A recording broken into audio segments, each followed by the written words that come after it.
Pertuisiennes, Pertuisiens, bonjour. Je suis heureux d'évoquer avec vous la situation actuelle comme nous le faisons régulièrement chaque semaine. En introduction, on peut dire que Pertuis commence à être dans une situation dans laquelle nous pouvons imaginer le déconfinement, puisqu'il n'y a plus eu, à ma connaissance, de nouveaux cas de coronavirus, et je pense que le confinement a porté ses fruits. Maintenant, j'ai constaté ce dimanche, en me promenant dans la ville, que certains avaient déjà anticipé le déconfinement et que vous savez qu'il y a ce risque d'une deuxième vague d'épidémie et que nous avons l'obligation d'y être particulièrement vigilants et attentifs. Donc merci de respecter les consignes qui vous sont données, évidemment peut-être un petit peu excessives et que ça commence à être à porter à la tête, mais vous imaginez bien que c'est pour le bien de la population. Donc, en ce qui concerne plus particulièrement les sujets qui nous préoccupent aujourd'hui, je me suis félicité, suite à mon intervention de la semaine dernière, de la réponse que vous nous avez faite pour le port des masques obligatoires dans la période du déconfinement. Donc, vous avez été très nombreux à nous donner votre sentiment et nous faire des propositions. Et donc, j'ai retenu qu'il était important que nous puissions imposer le port des masques dans les commerces dans cette période à partir du 11 mai. Ceci étant, encore faut-il avoir les masques. Donc, je vous l'avais précisé que nous avions fait une commande de 45 000 masques qui étaient lavables. Nous avons une petite réserve à la mairie pour les professions particulièrement prioritaires et nos anciens par le CCAS. Donc, ces 45 000 masques seront distribués prochainement et nous ferons lundi prochain, à l'occasion de mon intervention, je préciserai comment seront distribués les masques. Nous allons faire 6 ou 7 lieux, probablement où il y avait les bureaux de vote pour que chacun puisse se souvenir plus particulièrement du lieu où il pourra aller retirer les masques de façon qu'il n'y ait pas la cohue. Donc probablement sur les lieux des bureaux de vote, ça sera à l'extérieur s'il fait beau temps, et donc nous pourrons faire la distribution et toutes les familles de Pertuis auront de masques gratuitement, sans compter évidemment tous les masques qui sont réalisés par les uns les autres. Et en ce qui me concerne, vous voyez que j'ai un masque fabriqué par un de nos concitoyens, une de nos concitoyens, et qu'il est plus agréable à porter, je pense plus efficace que les masques que nous achetons et qui, pour une bonne partie, ne sont même pas des masques qui portent l'agrément communautaire. Donc les masques vous seront systématiquement distribués en espérant qu'il n'y ait pas de retard. Et compte tenu du fait que les commerces vont devoir imposer, tous les commerces, même les grandes surfaces, le port du masque, il est bien évident que les commerces devront avoir aussi des masques et nous allons pouvoir fournir des masques aux petits commerces puisque nous avons une certaine réserve et donc normalement dans chaque commerce les commerçants évidemment auront tout ce qu'il faut puisque nous avons fait une charte pour les commerces pour qu'ils respectent et qu'ils s'organisent pour que tous les gestes barrières soient mis en œuvre. Donc voilà en ce qui concerne les masques. J'en viens maintenant au sujet particulièrement important, c'est l'ouverture des écoles qui sont prévues par le gouvernement le 11 mai. Je vous rappelle que le président de la République, lorsqu'il a évoqué cette ouverture le 11 mai, il avait évoqué deux motifs. Il avait évoqué le fait qu'il y avait un certain nombre de gamins qui étaient quelque peu en dehors du système scolaire de par leurs milieux familiaux et qu'il était important qu'ils reviennent à l'école. Et je vous rappelle que c'est un sujet que j'ai pris à cœur puisque auparavant, avant le Covid, j'ai eu de nombreux rappels à l'ordre pour les enfants et les familles qui n'envoyaient pas les enfants régulièrement à l'école et que après vous imaginez que les enfants, ayant plusieurs mois d'absence, sont complètement lâchés et après ça se traduit pour toute leur suite scolaire, pour leur parcours scolaire. Donc, qu'en est-il? Je vous avais dit la motivation du président de la République. Premièrement, le problème social et deuxièmement, le sujet important qui était celui de la reprise de l'économie et qu'il était utile que les personnes salariées ou entrepreneurs puissent les familles puissent se libérer de la garde des enfants et qu'ils puissent donc avoir la plénitude du travail, de la possibilité de travailler. Ceci étant, le Premier ministre a pris la relève, peut-être dans un discours assez pessimiste, mais ô combien courageux. Et suite à ça, nous avons eu la réception. Tous les maires de France et de Navarre ont reçu le protocole sanitaire qui fait 63 pages, donc vous voyez, avec tout un certain nombre de paragraphes. Et ce protocole sanitaire nous a déstabilisés. Je parle là du maire, évidemment, ça s'est passé aussi pour tous les maires du pays qui ont été très surpris de ce document, mais également de nos services et de nos élus qui s'occupent de l'éducation. C'est un document excessif et inapplicable. Je prends quelques exemples. Chaque fois qu'un gamin va toucher un objet, il va falloir immédiatement, avec une intervention du personnel, de l'éducation et du personnel de la mairie, de nettoyer les objets, les poignées de porte, les fenêtres, les bureaux, tout le matériel scolaire. Ça, c'est un des sujets qui est pratiquement inapplicable, de faire en sorte que tous objets touchés doivent être immédiatement nettoyés. Deuxièmement, il en va de l'utilisation de tout ce qui est le matériel pédagogique commun. Plus d'utilisation de matériel pédagogique commun, ou alors le nettoyer systématiquement d'un élève à l'autre. Pour un des aspects qui est aussi inapplicable, c'est la récréation. Pendant la récréation, les enfants ne peuvent plus utiliser de jeux, de jouets, de jeux de ballon, de jouets. Je parle notamment pour les écoles maternelles où il y a les petites bicyclettes, les tremplins, les portiques, etc. Plus aucune utilisation d'équipements scolaires.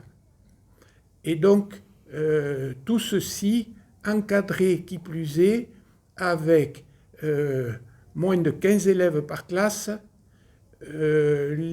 l'organisation avec des tracés pour les toilettes, pour les toilettes également tout un scénario très difficile à appliquer, et après pour les entrées, sorties aux récréations, tout ça doit être espacé. Les parents ne peuvent plus rentrer dans les écoles, et notamment les écoles maternelles, pour accompagner les enfants. Et je vous en passe des meilleurs. Donc, suite à ça, l'Éducation nationale a demandé aux directeurs d'école de faire un sondage pour savoir le nombre d'enfants qui seraient scolarisés à partir du 12, puisque les enseignants se regroupent le 11 pour étudier se regrouperaient le 11 pour étudier la situation, et le 12, ça serait donc la rentrée scolaire. Et pour cette rentrée scolaire, il a été précisé que ça serait un accès volontaire que les familles décideront. Donc, ce sondage nous a permis, en fonction de chacune des écoles, qu'il y aurait entre 20 et 25% des élèves par école dès le 12.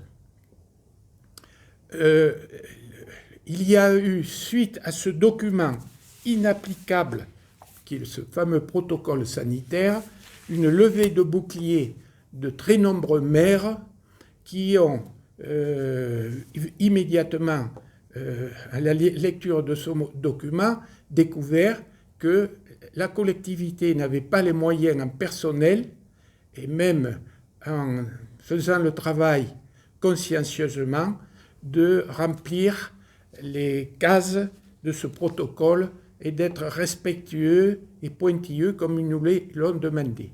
Donc ces maires ont, pour une bonne partie, décidé de ne pas ouvrir le 12 ou demander au président de la République de reporter la rentrée.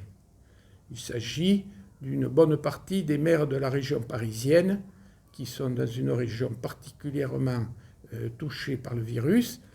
Alors, en ce qui concerne notre position, je l'ai évoqué avec monsieur le préfet, puisque vous savez que toutes les décisions doivent être prises en collégialité avec monsieur le préfet, que j'ai eu donc dimanche suite à les contacts avec l'éducation nationale et l'inspecteur primaire. Nous imaginons que nous pourrions ouvrir le 12 une première école test qui nous permettrait avec intelligence de savoir si nous sommes à la hauteur pour pouvoir appliquer ce protocole avec les enseignants et notre personnel municipal. En fonction des résultats, si les résultats étaient encourageants et positifs, nous pourrions ouvrir progressivement les autres écoles le 18 et le 25 mai.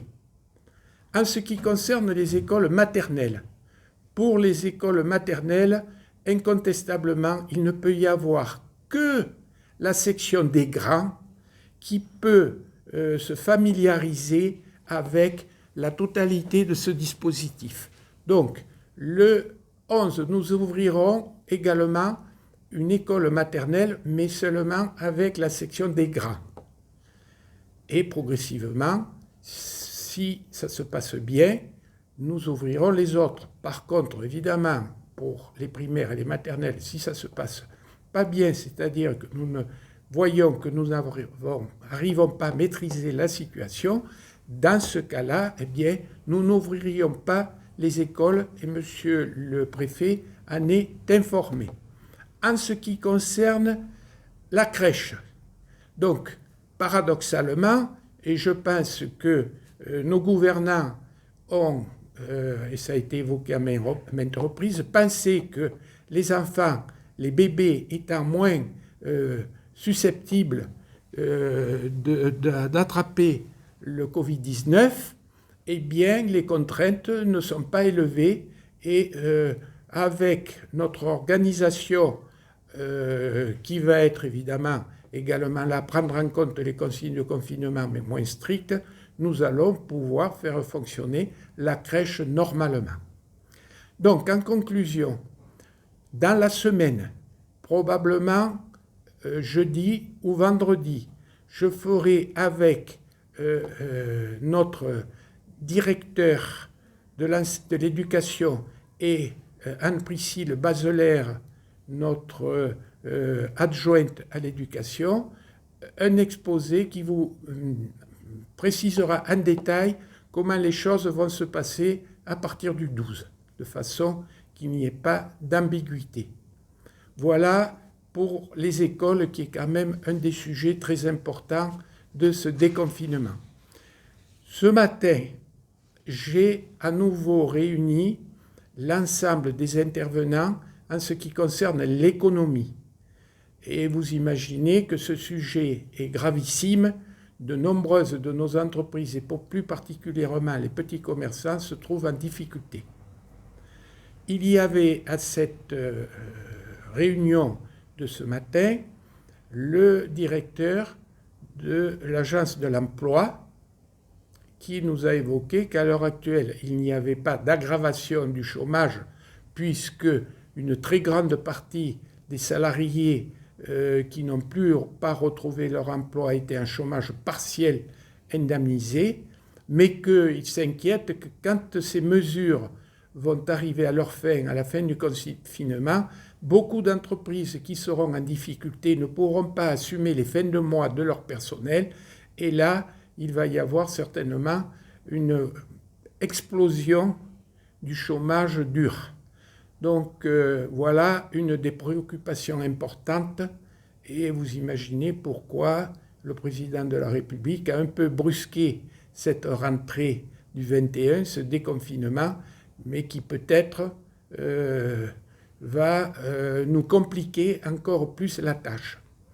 Donc nous avons échangé sur les commerces les plus en difficulté. Évidemment, il en va des restaurants et de l'hôtellerie, puisqu'ils ne savent même pas quand ils pourront réouvrir. Et donc, c'est là où sont les plus pressants les problèmes de trésorerie et les inquiétudes pour la reprise.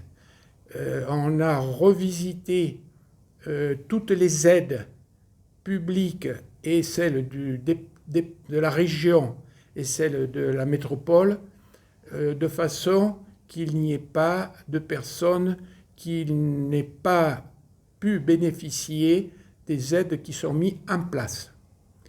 Voilà, mes chers concitoyens, ce que je souhaitais vous évoquer pour cette matinée, et toujours évidemment en remerciant du fond du cœur tous ceux qui apportent leur pierre à l'édifice, et je parle des soignants, qui ont, et plus particulièrement cette fois-ci des soignants de ville qui se sont organisés en faisant un comité Covid, médecins, infirmières, et que j'ai soutenu avec l'hôpital en tant que vice-président et lors de la visite du directeur régional de l'agence de santé, le grand patron de la santé en PACA, qui a soutenu cette opération et de façon qu'il puisse même bénéficier d'un secrétariat qui permettra, pendant le Covid,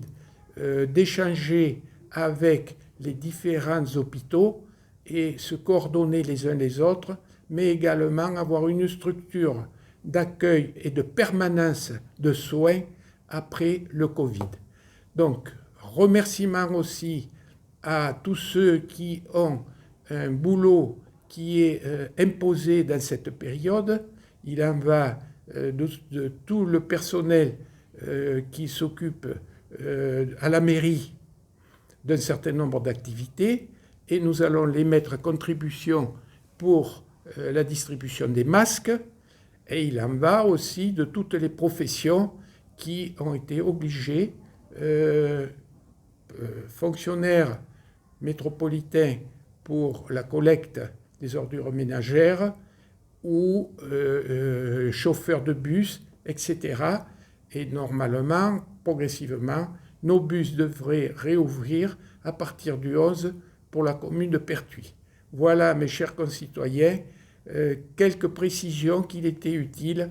Et en tous les cas, vous avez compris qu'il ne faut pas lâcher la bride, et je compte sur vous pour avoir cette détermination et sortir le plus rapidement possible de cette situation. Merci, courage.